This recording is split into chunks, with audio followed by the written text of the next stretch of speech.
Good evening, everyone. This is Gil at Camp Patton Family Compound. With me tonight, we have Tammy from Rebel Canners and Mark from Chef Tech. And it is the Monday Night Fireside Chat. And tonight we're chatting about, and let's see what it says. What is that? I forgot. Oh, yeah, preserving meats on sale. And here we are. And let's see who else in there. All right, so go back to the top here on the thing. So Shady Hill Homestead was first one in.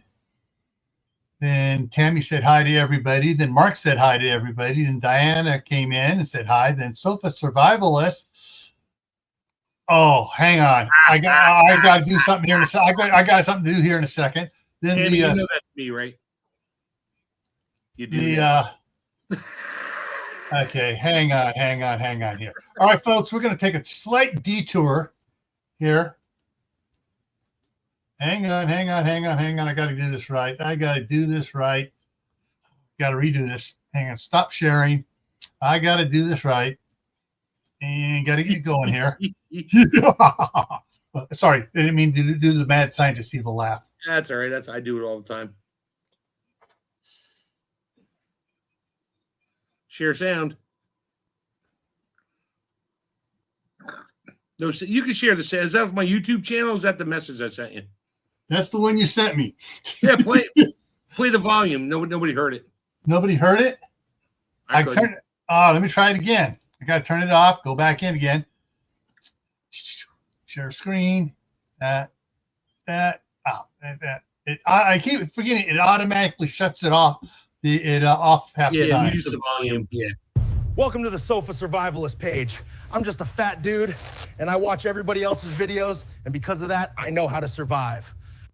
That's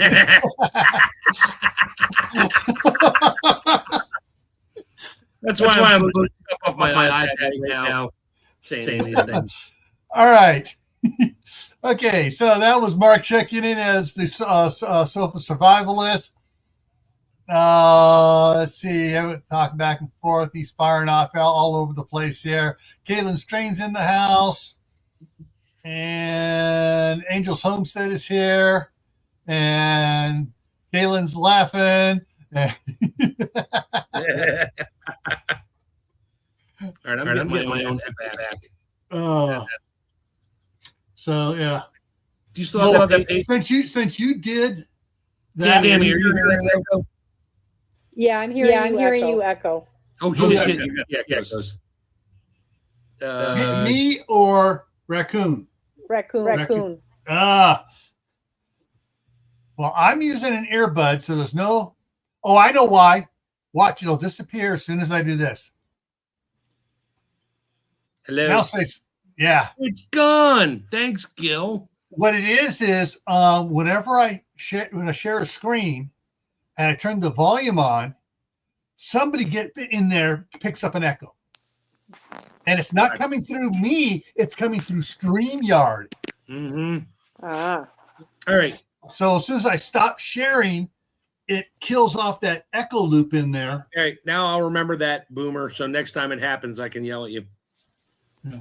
Turn off the sharing.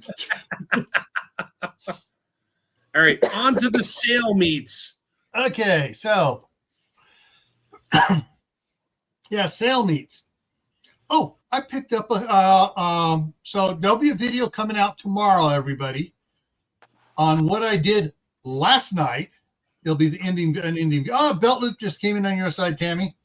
Thanks. And so I canned one of those big, massive bags of meatballs from Costco. Ooh. And I got a couple of jars here of them. Little siphoning problem there. We discussed that. Here's the thing. The amount that's siphoned out of here is more than what came out of the 7 jars that I wound up water bathing for 3 hours. So over time, but those jars were greasier than chicken snot on a doorknob. Yep. These were not. Right. So here's your tip. About once a month, keep those in the front of your shelf. About once a month when you walk by, just shake them up a little bit. That keeps the meatballs from drying out on top and looking weird They're not bad, but they look funky. So I do it randomly. I go downstairs. I'm like, yeah, I'm gonna use this chicken tomorrow. It looks like crap on top because it's siphoned out a little bit. I just shake it up, put it back on a shelf, and bring it upstairs. And Here's the thing: It's on the bigger jars, those 24-ounce Atlas jars I used, I stopped them, the meatballs like this here is, down at here. Half of them are up touching the lid. They sucked up broth. Yep, they swelled up a little bit. Yeah, but still, I mean, those, it's like, what, a couple of them that leaked a little, siphoned a little bit. It must have been pure fat siphoning out, because those jars were. I mean, I washed them 3 times with Dawn dish soap and a scrubby, getting all the fat off those jars. Yeah, been there, done that with my broths and that. Yep. Yeah.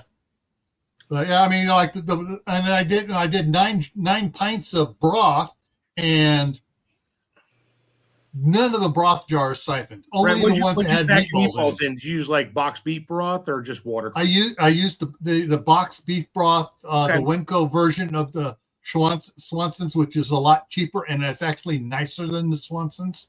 Yeah, some of them taste better. Yep. Yeah. Progresso has one right now that's really good. I had to buy broth, and it happened to be what was on sale. These are the beef meatballs from Costco. Are they Italian style or? Yes. Okay. See, those I like my own meatballs. I'll use those in certain things. Like I'll buy them, but I'll throw them in a crock pot with my tomato sauce, and I'll let them barbecue. Let them cook for a few hours. But I won't eat them that night. Then by the next day, oh yeah. Those, I mean, I'll pack them up, put them back in the fridge because I'm going to eat those during the week, and the flavor just sucks into the meatballs, and they swell up. They're so good initially. Yeah, you have sauce on your sauce on the outside, and meatballs on the inside, and they're good, but they just taste so much better after they sit for a day in the fridge. Yeah. I can them in my spaghetti sauce, and then I open them up, heat them up, and put them on hoagie buns and make meatball sandwiches. Oh yeah, that's exactly what I do. But I don't can my meatballs. I just literally pull them out of the freezer and chuck them in a crock pot. I take those pre-made ones like he bought when I find them on sale, and I can them in spaghetti sauce. Yeah. Meal in a jar. What I did last week, I took the I think it was about 5-pound bag of chicken breasts that we bought on sale last year, and spent a lot of time to chop all those breasts up. Yep. Put them in that pot there, along with 4 quarts, 4 quarts of beef broth, 6 quarts of chicken broth. Beef broth in chicken? Yeah. Okay, hang on. Just wait. Okay. Then scoops of taco seasoning, cumin. Oh, okay. You making taco chicken meat? Gotcha. Or burrito chicken meat. Taco soup.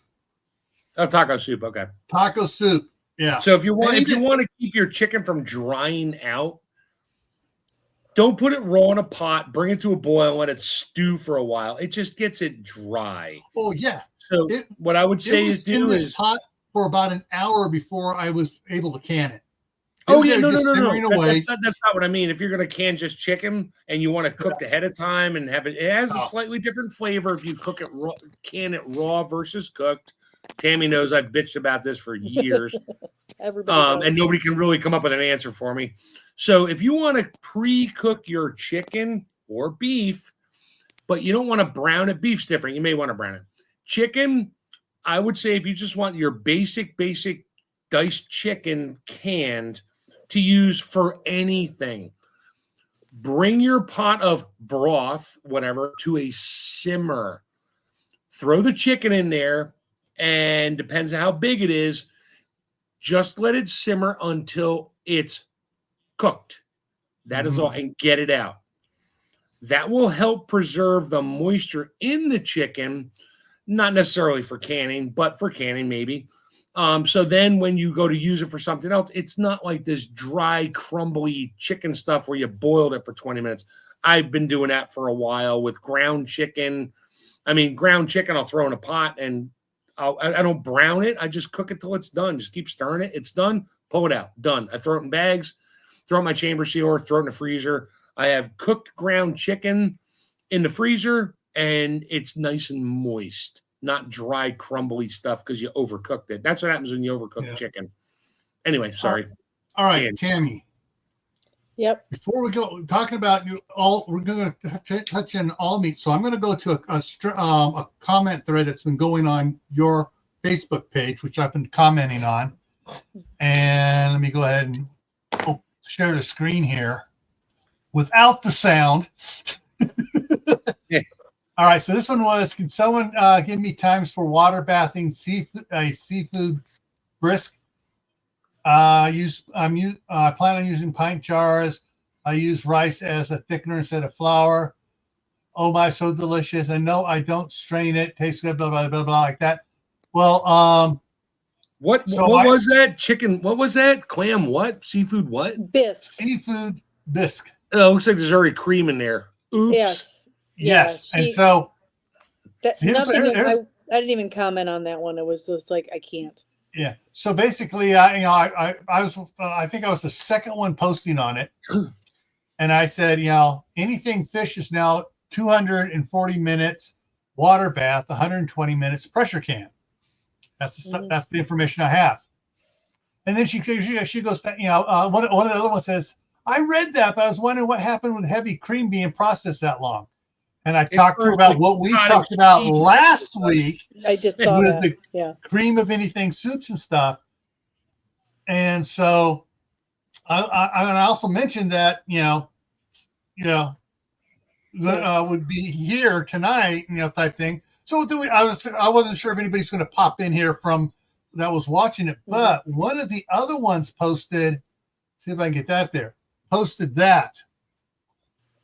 That's old. Yeah. Seafood, half pint jar, 100 minutes, pint jar, 100 minutes. Well, yeah, half pint and pints are the same. You go with the pint times. Yeah. So that's fine. But the fact that there's cream in there, this is why I don't comment anymore because some people. The thing is, what got me is that, what I was reading off of was anything fish, anything, crabs, oysters, whatever was supposed to be the anything 150 or 140 minutes, 30, 120. 120 minutes. And that's for pints. Quart. Oh, that's for quarts? Okay. And you don't cut that in half for pints. There's a different time for pints. Yeah. But anyways, half pints go by pints. So yeah. This person here, was this the one? No, there was another one. She just said, this is pressure cane. Please note it's not recommended to do anything larger than pint size. Use the longest ingredient time. So she said, like, her little chart is an old chart though.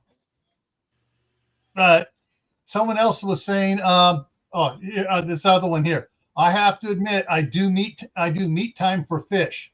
So he does the fish at the meat time. Which is 90 minutes instead of 120. Yeah, that's not enough. You're going to don't do that. He says, I know I was going to get to that. He says, tuna, salmon, halibut, trout. I live in Alaska, not dead from pints or half pints. Oh, good for you. You're not dead. All right. He probably eats them within 6 months. So that's unfortunately for him, he has not read the CDC chart because Alaska has the highest incidence, and it is with fish and canning in Alaska, the highest incidence of the B word. So well, he probably he may have an immaculate kitchen that Mark would drool over. In Alaska, maybe we'll see. Yeah. But anyways, I was just saying, there are some interesting things about that I could see people picking up, especially if when I worked for Mountain Cascade, they twice a year took all the operators out on a fishing local fishing out there, going after the sturgeon and stuff and everything out there outside the Golden Gate Bridge. And being the one of the two fuel truck drivers at the time, I got yanked out there too. So yeah, I mean, you all of a sudden you wind up, everybody's catching, and someone says, "Hey, you want my fish?" After we get back to the shore, here, you take my fish home. My wife doesn't like it, but I just love fishing. So it's like, sure, I'll take all your fish. Just give it here. Yeah. So that's another time where you're going to get, quote, fish on sale. I mean, meat on sale. Yeah. It's going to be fish. All right, back to here. I had a bunch of frozen halibut given to me, and I canned it, but it didn't hold its shape because it had been frozen. Halibut's a soft white fish. It kind of shreds. Yeah. Oh, salmon you can do salmon. Yeah. You got to pack it tight. And don't add broth to it if it's raw. Do not put skin to the glass edge. Skin in. No. Right. Or take it off. But if you take it off, it just shreds, which is fine if you're gonna make like salmon salad, shredded kind of bisques and stuff after you pull it out. Don't can it with milk. All right, so we've got several questions here already from the inside chat here. You can barbecue shredded beef or pork. You just have to be very careful with the barbecue sauce. If it's a very high sugary sauce, like I'm going to name a name, I love Sweet Baby Ray's. I don't can Sweet Baby Ray's because at the 90-minute time, it burns. Yeah. You have to add, you add water to it. Which is a vinegar-based barbecue sauce. Open pit does not burn. So you just have to kind of gauge it or wait and add the sauce after you open it. Yeah. What if you add water to the Sweet Baby Ray's? Would that help it? Maybe. It's still the same. It still burns at the same temperature. Diluting it. Gotcha. All right. So would that be a time to go Amish and water bath? Amish don't do fish, but anyway. No. We're talking about barbecue pork. They don't. A lot of them don't do pork either. But beef, shredded beef, Yeah, I have not done it, so I can't speak to it. I don't know. Okay. Yeah, because I've heard several people on your Facebook saying they're talking about sugar burning stuff. Goes water bath it. It doesn't burn like it does in a pressure canner. I have heard that too. So, but I'd have to try it before I could talk about it. Sit around for 3 hours. Make sure your boil stays going. Yeah. And you have boiling water next to it, so if the water when the water level goes down, you have boiling water to add to it, so it doesn't drop the boil. Has to stay 2 inches above the jar and has to stay boiling. And you can do more than that. You can do 3, 4, 5 inches above the jar. That's just a lot of water to boil. Yeah. Interesting thing on that. When I had the malfunction with the Presto canner and it wouldn't seal it right. Right. So I water bathed it. So I just quickly, because I have the new stove. That white stove is gone, and now I got a gas stove in there. And so what I did is I used this one to heat up my water real quick, and it was boiling. And I put the UGG glove on because the steam was just coming out, and I filled it up. And I figured, well, I wonder. So I took the canner lid and just set it back on the canner without the jiggler on it. Yep. And I didn't have to add any more water. It was almost very little steam came out because it was condensing and running back in. Yes. Yep. So that was cool. On your Sweet Baby Ray's, you're going to want to change and just go with Baby Ray's. Baby Ray's has no high fructose corn syrup. It's just sugar. I'll have to look. I had to do that. I had to do that because of Eli. We all need to watch. High fructose corn syrup. Yeah. No. But Eli, my grandson, who's autism, goes ballistic when he had the Sweet Baby Ray's on something. Of course, because he's got his high fructose corn syrup that's wrecking his blood sugar. Yeah. Yeah. Okay, so the other one here was a couple of them here. Kaylin asked if beef bacon, i.e. beef, would be the same as pork bacon, or would it be the same as just beef because it's beef? Beef bacon is a lot leaner. It doesn't have the fat on it that pork bacon does. And so if you're going to can it, I told her to put at least 1 to 2 teaspoons of water in the jar to keep it moist so it didn't get hard and crusty. There's there, but okay. So just make sure everyone's connecting the dots here. Okay,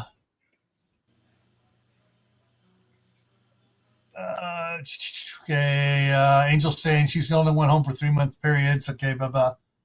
Halibut, clam chowder. Oh, Linda Myers just came in on your side there, Tammy. Welcome. So, Kaylin, if you're going to make a halibut chowder, do a Manhattan style tomato based. You can can it. The halibut pieces will turn to very tiny bits. The flavor's still great, but you're not gonna have chunks of fish in there anymore. Yeah, you have. But the flavor's still really good. All the nutrients are there. Everything's there. You're just not gonna have pieces of fish floating around in your soup. Yeah. The I didn't. Things took south on me today when I was in Idaho Falls. I was going to go over to the chef's store, Mark's store, U.S. Foods. And someone posted in the local thing that they were having and you froze the 4-ounce chicken breast fillets in the 40-pound box. Yeah. Ooh. Fresh to frozen. They hit their date. Their sell-by date was coming up within 4 days. They throw it in the freezer and sell them cheap. That's where I get all my stuff from.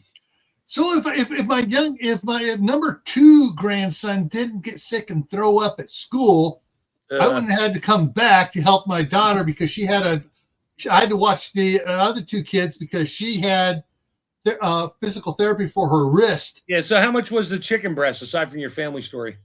I can't remember. All I know is she was saying it was on sale, and probably like $1.20 a pound for a 40-pound. Yeah, it was down there close to $1 a pound, and so that's where I get it. I get $1.04, $1.08, $1.10. I don't care. And I just cleaned out the one freezer. I cleaned out the one chest freezer. It's 4 10-pound bags that were stored raw in the fridge at like 34 degrees.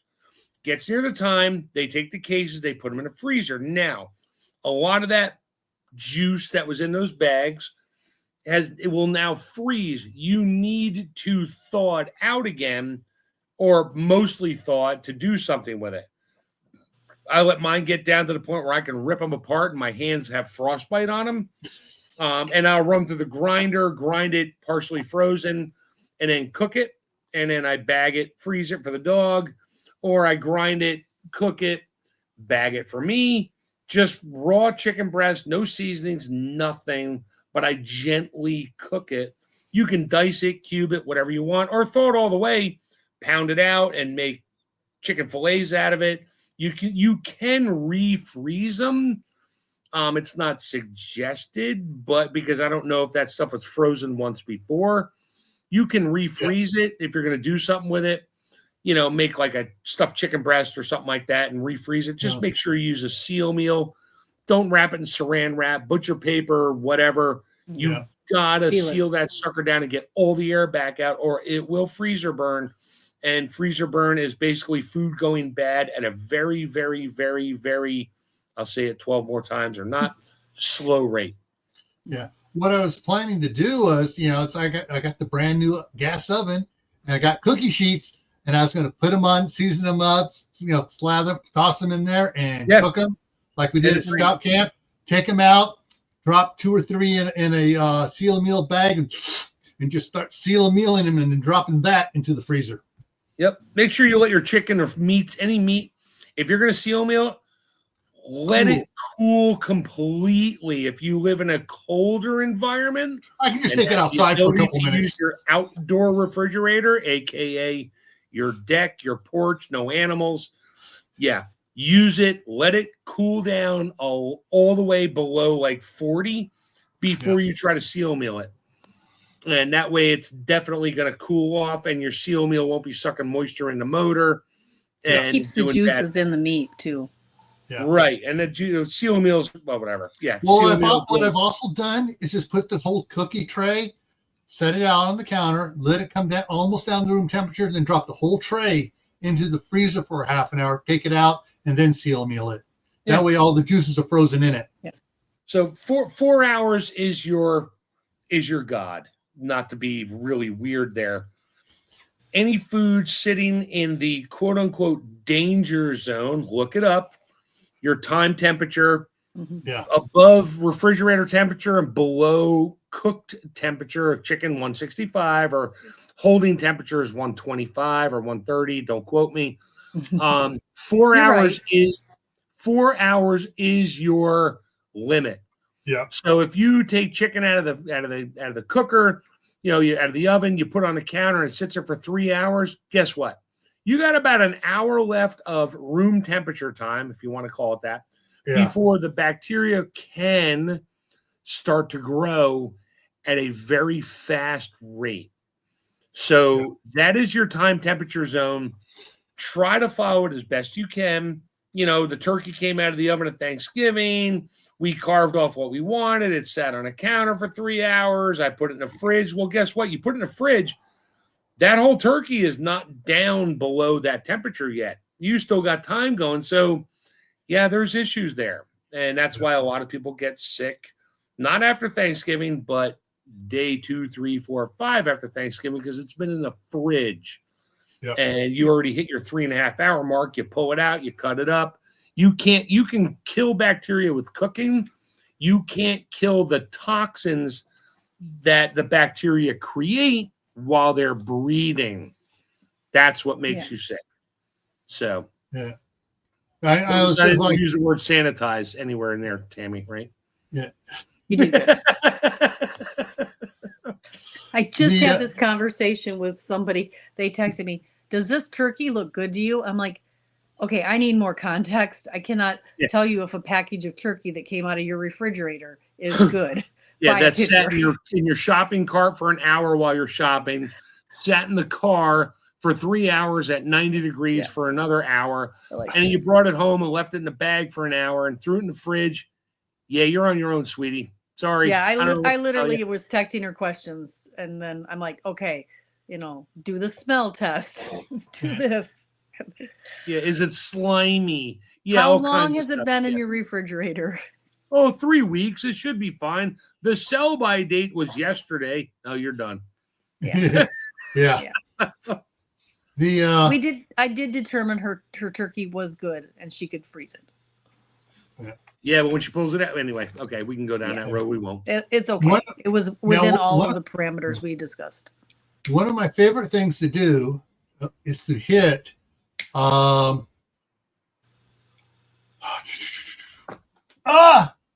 McGee's here, another Idahoan.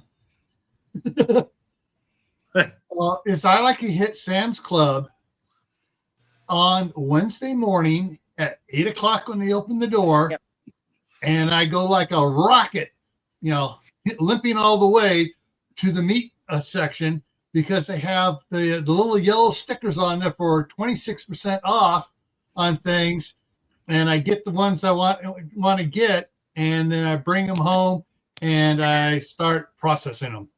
Hello, kitty. Usually, I wind up cooking them and put the platter back into the freezer for a little bit, cool it down, and put it in the fridge, and just that way I can have anytime I want a snack, I can just reach in there and take out a little 4-ounce piece of beef and just So preserving. Try to eat it without the grandkids coming over and asking for bites. Yeah. So preserving meat when it's on sale. What other methods do we have? I know you got a freaking flow chart there. Yeah. Well, all right. Depend. All right. If you get it on sale, and it's still got time, there's just about anything you do to preserve meat you can use for it. You can smoke it, you can do all the other stuff, but the better stuff probably is to incorporate it into something and can it, or find someone in your neighborhood if you don't own one. And if you're in Pennsylvania, you just go over and see Mark and hey, can you run this through the freeze dryer for me? So now, I freeze-dried steaks. You got to give me a year or so to get my commercial kitchen set up, so it's all ready to go, and I have videos.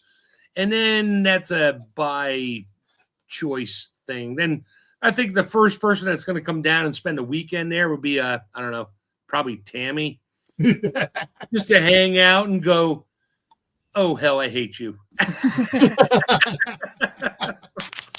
So things beef, like you get beef on sale. You get like, I don't want to say chuck roast, but like a top round one and broil or a top round or something that's relatively low fat. Sure, you can can it. You can freeze it. You can make jerky out of it. Jerky is great. Top round is an awesome cut.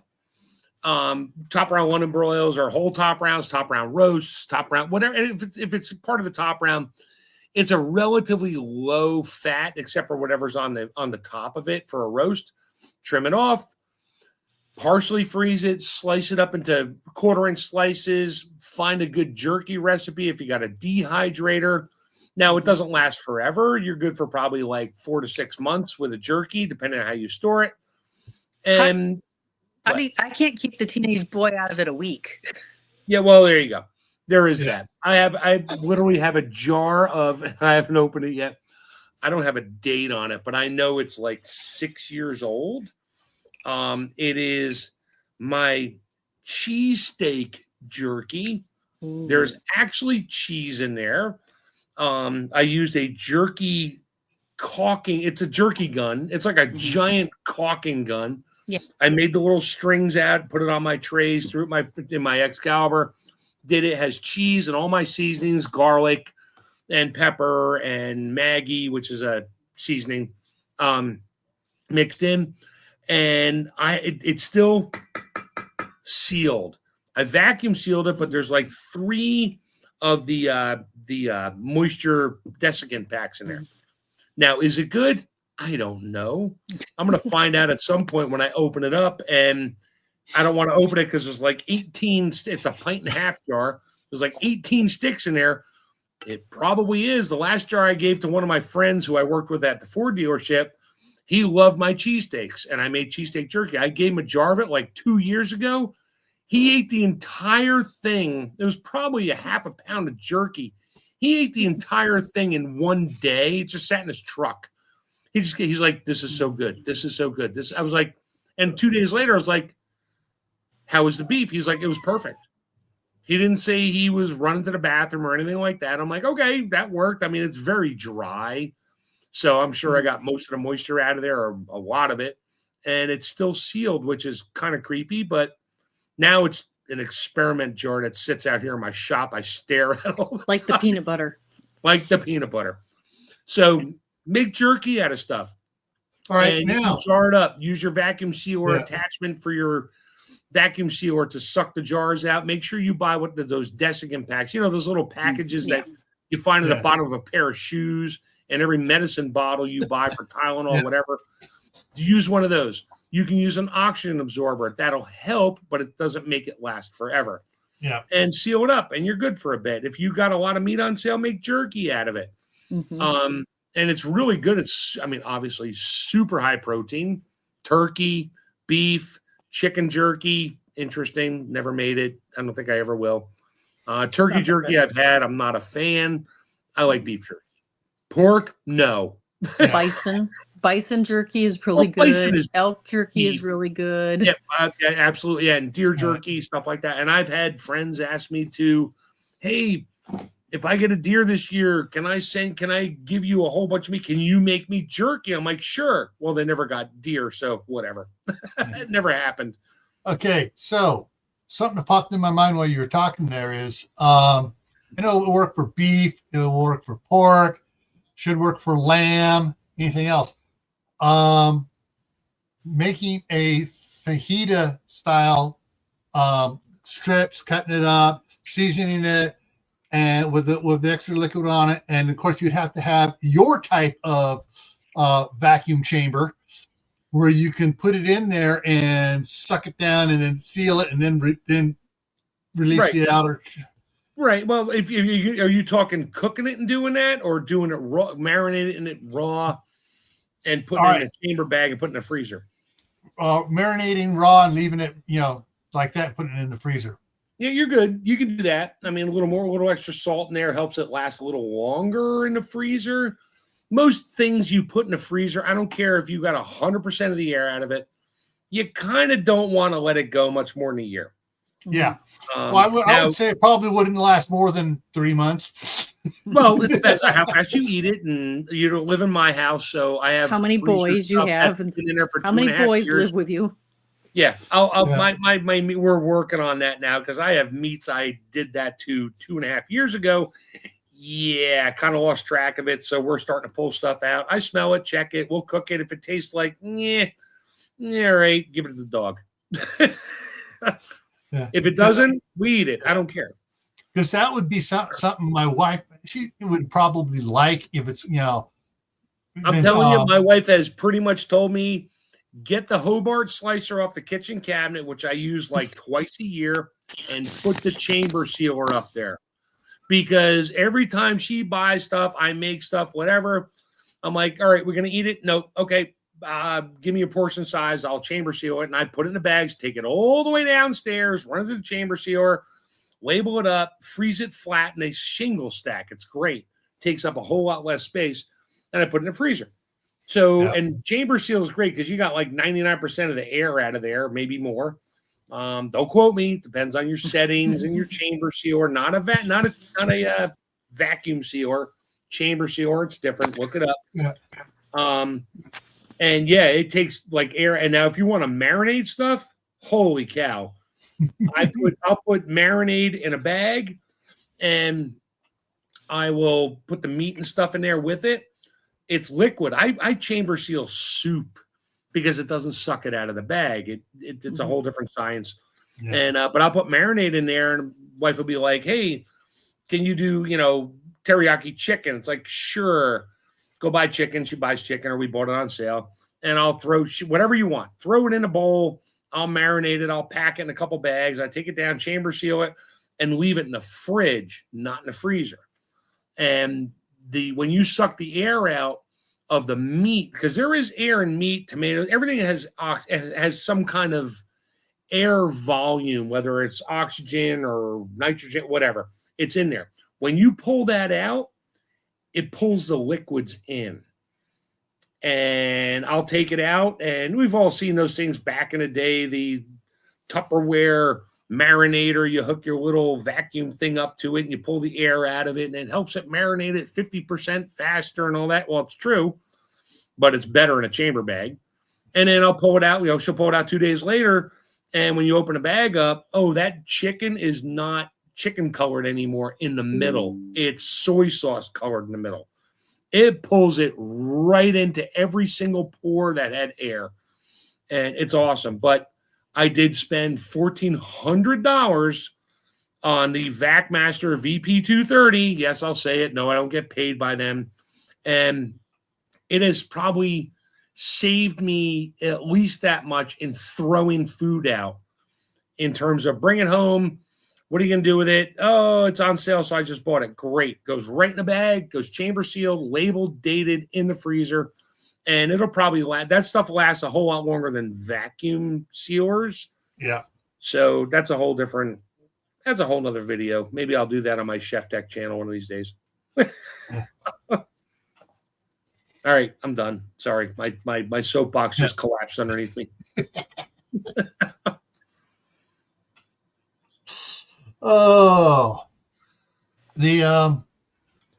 Okay, so and things, using, if prepping the meat, either cooking it and canning it.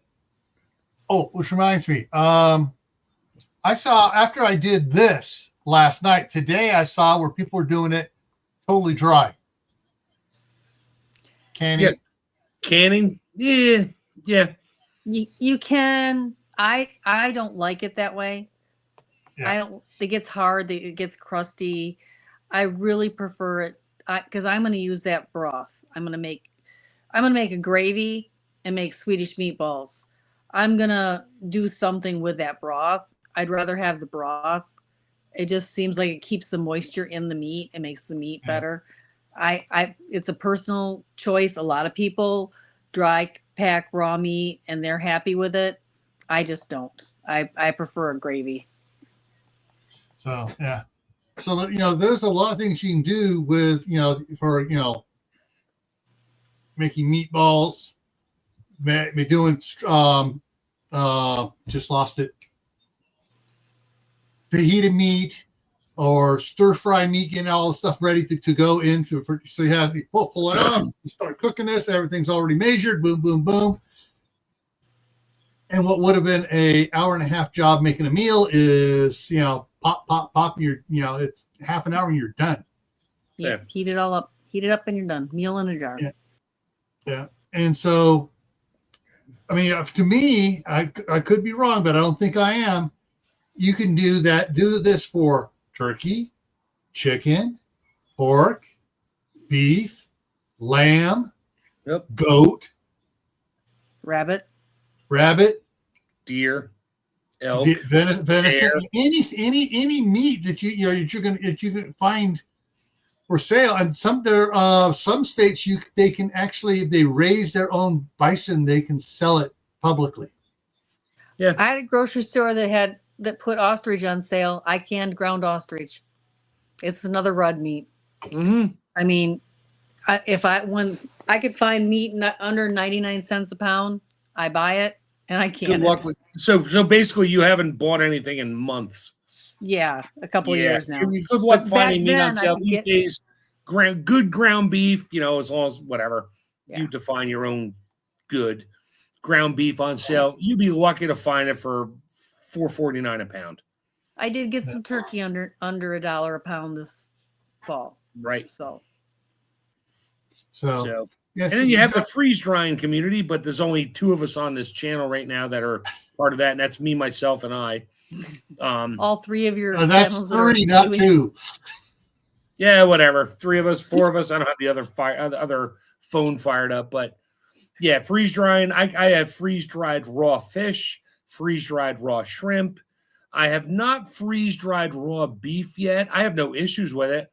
I just cook it and freeze dry it in cubes, make my own freeze dried diced beef, chicken, turkey, whatever I find on sale. Goes right in the I cook it right in the freeze dryer, so it's ready to eat in terms of add a little water, rehydrate it, or throw it in something, and I got instant food. Just like some of the big companies that make freeze dried number 10 cans of, diced beef and diced chicken and all the other base ingredients. I love base ingredients. Yeah. I don't always just make something like taco meat. Well, now I got 28 bars of taco meat. I'm stuck with tacos. You said a magic word there. What, taco meat or freeze dry? Base ingredients is on the schedule for. So I was just looking at the schedule here earlier. Okay, it's not going to be until March or April, but it is on the schedule somewhere here. I guess I just saw it here, but so just quickly for everybody. So next Monday is canning breakfast.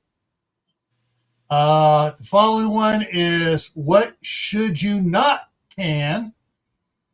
There's a lot. Didn't we do one of those before? To can it was about a year ago. Well, there is that. Time flies. Time flies. And then on February 2nd, we're going to be it's Groundhog Day, and it's going to be kind of like open thing, whatever. There it is. February 9th, canning meal bases. Okay. Yeah. But I got some other good ones here coming up. And hang on, let me throw this up here real quick. So if anybody has a suggestion, you can either email Tammy or email me here, and I can get it on the schedule here. We got canning cheese coming up, canning lamb, going over different sauces again. I'm gonna have to hook my GoPro up on a tripod so I can start showing some of the things I have put in jars, canned and otherwise. Yeah, we got canning outdoors challenges and solutions, canning ham, honey and food preservation. Ooh, that's coming up in the end of March. We got meatballs in April. We got dry or wet pack canning. We got making and canning gravy. And then we got a lot of open spots till we get into the stuff for we got canning supplies in June, canning in the summer heat. Got a Q&A in June. Best ways to store your harvest part 2. Canning broth, leave the fat or remove it, and we got some other stuff going on throughout the year here. But there's still a lot of open spots there. So if you guys have questions, that can become a topic. Yay! Yeah, but there's some of these I added some more today because of things going on with things and going over your Facebook page. Some of the comments and okay, we need to talk about that. Talk about it? No, we need to try to get rid of those because All right, Mark, what is your vacuum sealer again, the brand? VacMaster, VACMASTER 230. That's the model I have. It's the perfect home style one. It's not too big. It'll take up to a 12 by 12 bag, which you can buy. They have to be special bags. Yes, they cost about 2 cents a piece when you buy them 1,000 at a time, like I do. Yep, there it is. It's the top one, right? That's it. $13.99. I paid about $1,400 for mine. And then the 215 is nope, smaller. I went with the 230 because of its size. Yeah. I mean, I have 2 specific bags I always use. One is a smaller one. It's like a quart bag. The other one's like a half-gallon bag. You're not going to get a half-gallon in there. You have to, but it has a spacer you can take out. If it's liquid, you weigh it lower. I mean, it's really, I love it. I mean, I use it for my freeze drying, depending on the product. I will actually put my food in a Mylar bag. Ooh. I will, and you can change times on the seal time up to 3 seconds, which it's not enough to seal a 7 mil Mylar bag, but it's enough to pull the oxygen out of it or pull the air out of it with my O2 absorber. And then when it comes out, I make sure you have to leave the zipper strip open. I shut the zipper strip. It's sealed for the most part, but I always use my other seal bar machine that I have 2 of them just to make sure in case one dies, I have another one. I use that to absolutely seal it.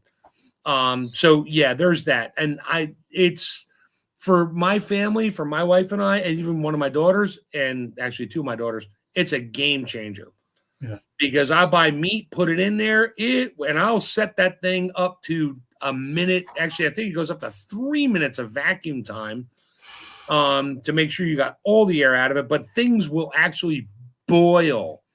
Like I put tomatoes in there, set it for a minute, and it'll get up to about 35 seconds, and the tomatoes will start to boil and foam.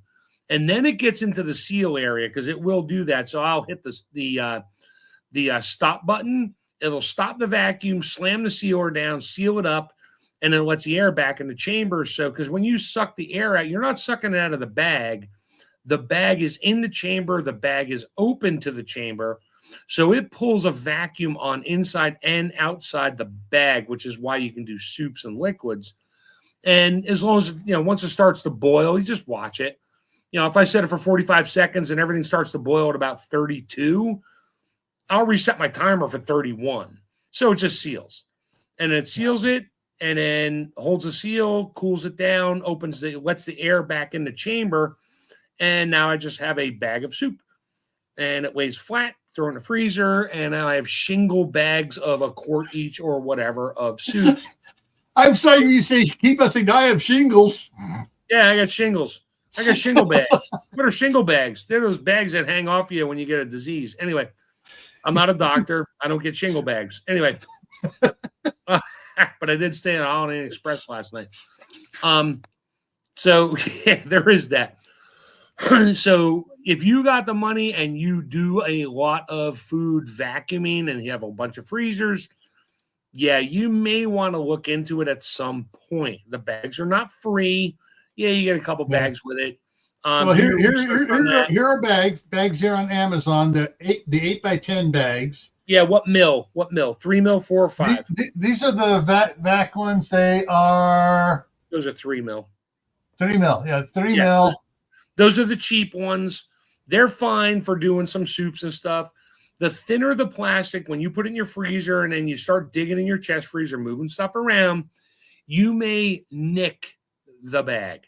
Yeah. And if you get a micro hole in it, it'll eventually pull air back in there and you'll get a little freezer burn spot on it, on meats and stuff, which has happened to me. I go with the bigger, I think it's 4 or 5 mil bags. I go bigger, go home. I don't waste my time with, I'm going to save $1. No, I don't care. I'm going to save my food. Yeah. Let's see. So, and I actually bought my vac chamber sealer. I think I got from Webster store, and I actually get my bags from there too. They have a huge variety. I'm not an Amazon fan for stuff. I go to websteronstore.com. I know they don't give me money either. I wish. And they literally put a super logistics center 2 miles from my house. I am so upset. There's no storefront, just a logistics center that says Webster Store. I want to cry. Although if I order something, it'll probably only take about 12 minutes to deliver it. Yeah. Everything I can see here on Amazon is 3 mil for vacuum chambers. Nope. You have to put in vacuum chamber bags. Oh, 4 mil. 4 mil. That's it. So that's the 1,000 per box, $100. Yeah. 10 cents a bag. They're not free. Yeah. And crap, even your Seal Meal bag rolls. Yeah. Those suckers are expensive, and you have to cut them and do all these things. And you're going to lose at least 1.5 inches, if not more, of vacuum bag every time you seal it because of depending on which vacuum sealer you have and where you have to, if you have to put, I have one, you have to push it in to make it seal. I lose 3/4 inch of bag just on the bottom. Yeah. And then when I seal it, I lose another. So I lose 1.5 inches of bag. Glue all those pieces together to get a bigger bag. Sure, buddy. I broke Tammy. Yeah. Okay. So actually, I'm going to say this here and go through that. But so this is the one you have, the 230, right? Yep. I have a video. I have a video on Chef Tech about. I mean, I show it. I think I'm doing tomatoes on it. Yeah. You know, whole plum tomatoes or San Marzanos versus a chamber sealer. I think I did that video on my Chef. So I think it's on the Chef Tech channel. The 321 is almost twice as much. Right, because it's a bigger machine. Yeah. Now, don't get me wrong. The 230 weighs 90 pounds. You are not carrying that around all the time. It is not portable. It is tabletop. That one's a monster. Oh, 210 pounds for the 231. Yeah, because the compressor is massive. Yeah. And there is that. That's why I went with the 230. It's perfect for me. It took a hand truck to get it in my basement by myself. And I left black stripes on every stair tread with the hand truck because it was so heavy. When I got to the bottom of the stairs, I couldn't rotate it. I had to unbox it at the bottom of the stairs and get it over to my stainless steel table over in the corner. And I probably shouldn't have, but I lifted that sucker up with my knees and hips and got it on the table. And it's on the table. That sucker is not moving. This is 89 pounds. Yours is 90 pounds. That's mine. All right, folks. So there's that. And that's if you're going to really level up your game, go that direction. I went from a vacuum sealer from the Seal Meal to the one from the Bass Pro Shop, whatever it is. I went to theirs, which is a lot better. I lose less bag, and I still have it. I use that for when I sous vide stuff because it's easier. I don't have to run downstairs. Plus, I could put a really long bag on it. Yeah. I could put something that's metal with a wood stock that's 46 inches long. I can make a really long bag and throw some O2 absorbers in there and a bunch of oil to preserve metal and seal up something and keep the air off of it for a very long time, or a fairly long time. Yeah. But that's a seal mill. You're not going to do that with a chamber sealer. All right, we're hitting time. It's almost time for Cold War Prepper to go live on his. All right. So tomorrow night on my other channel, Gray Man Prepping, is what 10 preps help you sleep at night. Thursday night is the Midnight Ride on Gray Man Prepping. Friday back here is Making Fire. Saturday on Gray Man Prepping, after the Long Valley caldera erupts, what are your plans? And then next week here is canning breakfast. So everybody think of ideas for what sort of breakfast and whether or not you can can it or not, and we'll talk about it. So I have to ask this, Tammy, what one prep item helps you sleep well at night? Because I know you sleep with it. Oh, my wool blanket. No, your pressure canner. Anyway. Oh, we have my pressure canner. I do. Yes, my pressure. All right, everybody. Costco has made a deal with All American, and they're selling All American canners really cheap. My Costco had the 930. No, this is the 925. Oh, that's a smaller. I got two of those too. Anyway. I got a 925 for $350. Crap. I left the receipt. No, here's the receipt. Like in the 350 zone. Yeah. $359.99. Yeah. Those you can single stack quarts or double stack pints. Those are great for the average canner. Yeah. They really It's are. A beautiful canner to have. The 930 that is $75 cheaper than what's on the All American website. Mm-hmm. Yep. And you can double in a 930, you can double stack quarts, or you can triple stack pints.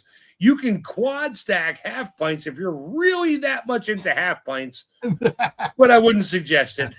But they said when I got this today, I talked to the one of the ladies, and she goes, yeah, we only have the one size. That's all our store wanted. Its stock was just the one size. Okay.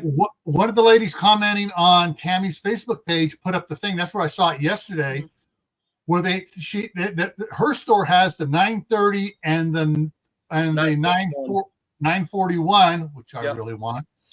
The 941 is like $150 cheaper than it is on the All American website. Right, because they guaranteed purchase of 10,000 of them. Yeah. So yeah, but that's fine. You still get the warranty from All American. You get all the stuff from All American you would normally get buying it from, Red Hill Country Store or the All American site or whatever other sites sell them. You still get Amazon is the same price as the All American store. Right. But she said if you want the others, you just go to Costco.com and order it online, and they'll ship it to you. Yep, there you go. So this one is going to take a lot of suck up kissing over the next couple of days to see if I can get permission to get the 941. Chris, he really needs it. So I would suggest getting really needs a 941. Sorry. Yes. I looked at that. I was like, no, I got my two 930s and two 925s. My gas stove can only handle a 930 and a 925 at the same time. I can't put a 930 on a smaller burner. It won't get it up to pressure, but the 925 will. So I can literally double stack quarts in one and single stack quarts in the other, and I can get 714 and 620 quarts in two canners. Yeah. And with my new gas stove, I can fit the Presto and the 921 on it, and then I can put the 925 here, and then I could put the 941 there. It would work out, Chris. He really needs this. Yeah, he needs it. He really does. We You both. Yes. That's why my wife gives me Your crap family. because I got 2 925s and 2 930s literally standing what we call the leaning tower of canners in my kitchen. They're all stacked up. The lids are inverted. My gauges are secure. My weights are secure. And I got 3 other pots on top of it, regular stainless pots. I got a 30-quart, regular stock pot and 2 18-quart stock pots on top of that. Yeah, it's a tower. But I know what I need, and I use it when I need it, and she doesn't argue with me. Well, she does, but I have not been forced to remove them from the corner of the kitchen at this point. I'm sure that's coming at some point. Give me a commercial kitchen, honey, and all that stuff is out of your face and in my kitchen. Then she'll be in my kitchen all the time using my stuff. Yeah. All right, everyone. Some of us are going to head over to Cold War Prepper. He started his live. For the rest of you, hopefully I'll see you tomorrow over on Gray Man Prepping for Tactical Tuesday. Take care, everyone. Have a good night.